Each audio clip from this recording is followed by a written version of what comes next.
Let's talk about how to explore sustainable energy trends technology. Sustainable technology trends, not energy trends, but I guess everything is energy, so that covers it. 2, supersize and grow your business. Sharon Horne-Ellstrom here.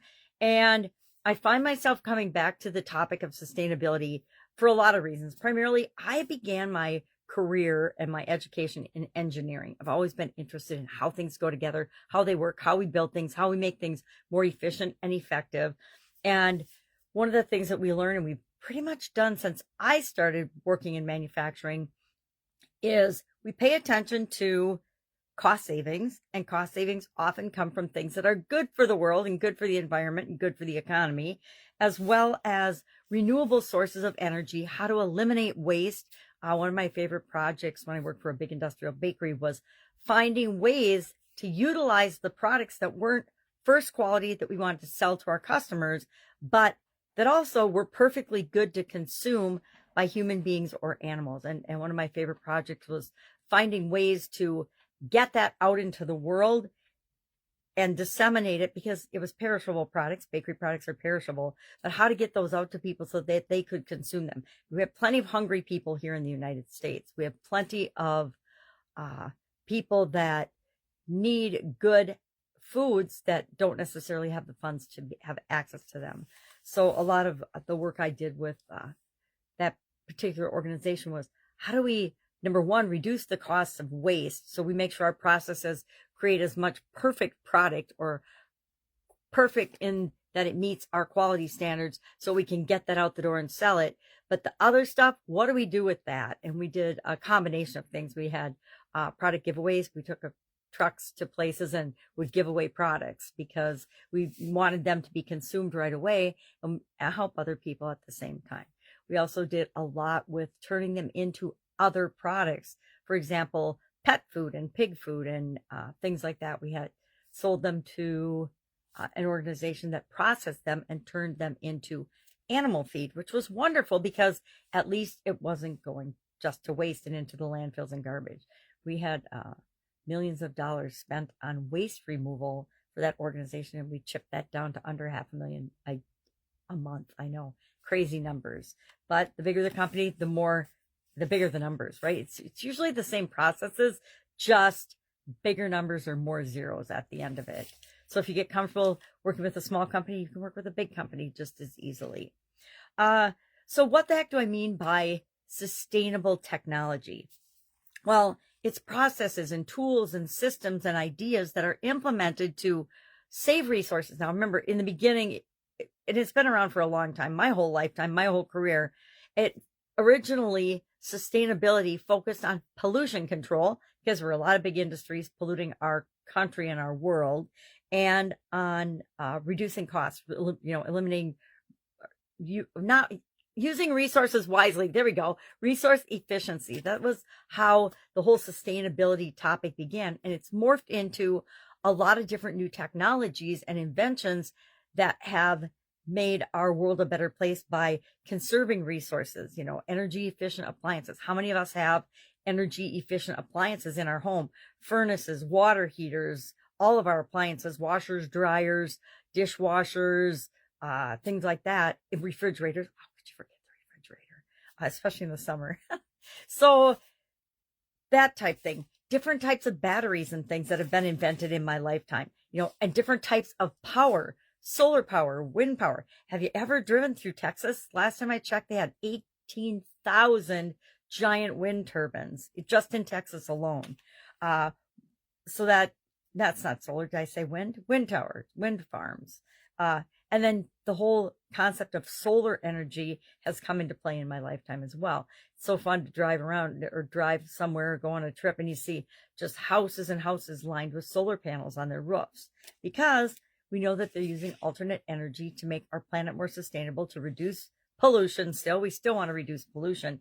Now they call it our carbon footprint. We want to make sure we have the smallest possible carbon footprint. I will not share my opinions on climate change and global warming and things like that, because those are pretty much political discussions. They're not founded in anything rational, in my humble opinion.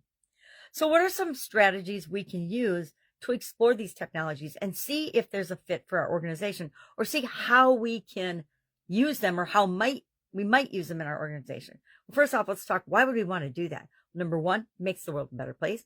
Number two, it increases our revenue, in that a lot of times customers will make the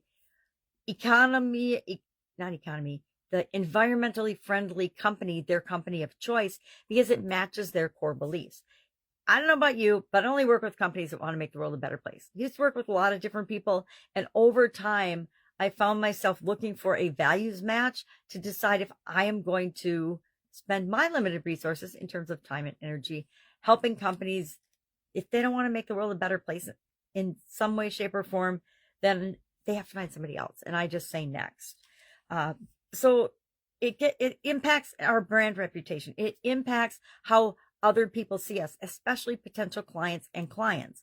It impacts and makes the world a better place by paying attention to the impact we have on all of the stakeholders with respect to our business. And if we're a physical business, that's in our community. Guess what? If we're online, we still have an impact on things. And that's part of why we want to know about our supply chain. We want to know how environmentally friendly, et cetera, that they are. What kind of practices are they using? Are we using sustainable manufacturing processes? When I was growing up in manufacturing and engineering, we've reused a lot of technology to create different things and different types of machines and things, a lot of tools and dies and things, and fast ways of making products and services. But we would usually just use that piece of equipment until it broke and wore out and we couldn't fix it anymore, and then it would just get landfilled. The products that we often produced weren't in recyclable or environmentally friendly packaging. So a lot of unnecessary waste in both the manufacturing process and then the packaging and the delivery of those products and services. And so now we just look at the entire business, not just manufacturing, but the whole business. Where can we find ways to save and money, resources, time, and energy throughout our entire processes, throughout the whole organization? And we do that by doing, first and foremost, if we think we want to look at this, a sustainability audit. I'm a huge audit fan, grew up in the quality function of corporate America, and I studied it in college as well as part of my engineering program. And I love it. It's fascinating to me. Processes, documenting processes, systems, how things work, and then writing it down so we can continually improve those processes. So we've got information as a training tool for the next person that comes into a role in our organization and things like that. What are some examples of organizations? Oh, let's talk about the process. So I'm all over the place today. Too many grandchildren visiting, or too much grandchildren time the last couple of days and the rest of this week. So we want to do an audit of our sustainability. What practices do we have in place that are positively contributing to the environment? What do we have that are kind of iffy? And what do we have that we want to stop doing right now and replace it with something else?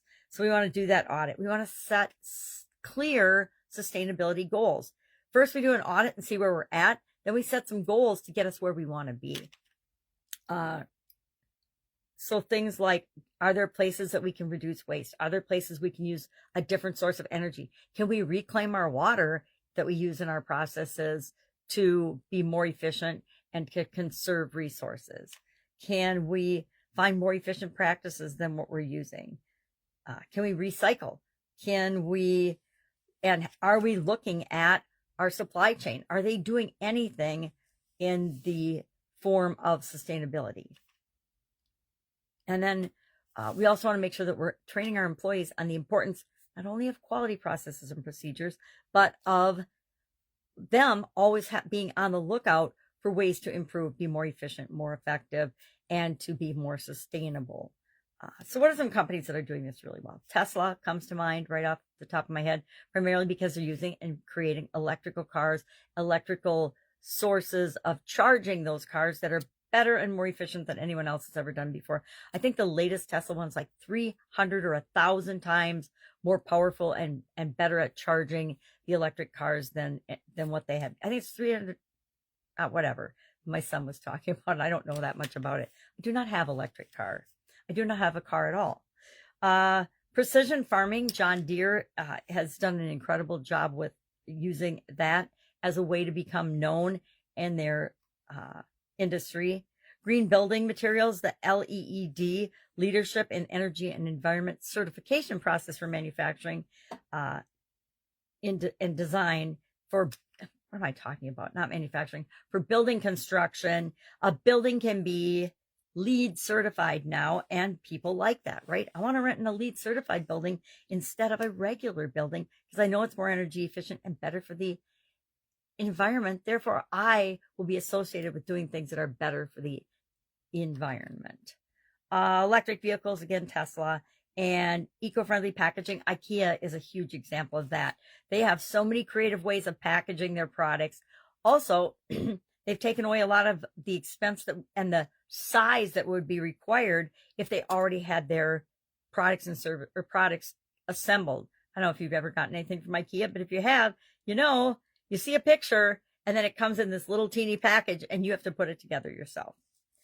That's all I've got today. I'm definitely discombobulated. If I can help you in any way, let me know. Otherwise, I'd love to know what your company is doing to be more sustainable, to be a sustainable, good citizen of the world. Share in the comments below so we can learn from one another.